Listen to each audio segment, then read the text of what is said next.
বন্ধুরা, আজকে আমরা দেখব কিভাবে নিখুঁতভাবে সিমেন্ট আর রড দিয়ে একটা মিনি ব্রিজ তৈরি করা হয়।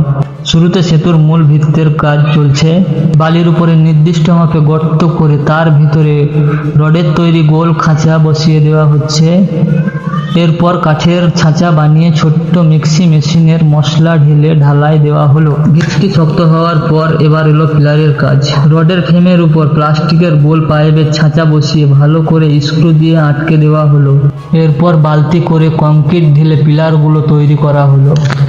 শুকিয়ে যাওয়ার পর ছাঁচ খুলতেই দেখুন কত চমৎকার গোল পিলার বের হয়ে এলো। এবার পিলারের উপর বিম ও সাপোর্টের কাঠামো তৈরি পালা। প্রত্যেকটি পিলারের উপর কংক্রিটের ক্যাপ, রডের নেট বসিয়ে বিমের জন্য কাঠের ফ্রেম আটকে দেওয়া হচ্ছে। এরপর আবার ঢালাই দিয়ে খুব সুন্দর করে ফিনিশিং দেওয়া হলো।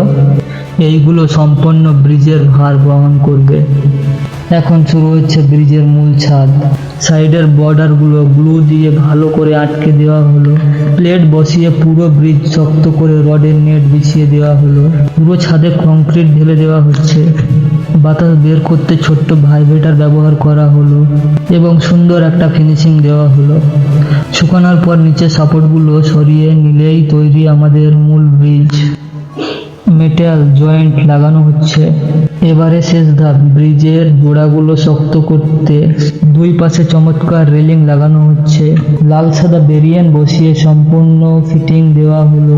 এবার টেস্ট করার পালা। দেখুন, একটা ছোট্ট খেলনা গাড়ি অনায়াসে এই কংক্রিটের ব্রিজের উপর দিয়ে চলে যাচ্ছে। ভিডিওটা ভালো লাগলে লাইক, শেয়ার করবেন এবং সাবস্ক্রাইব করবেন চ্যানেলটাকে।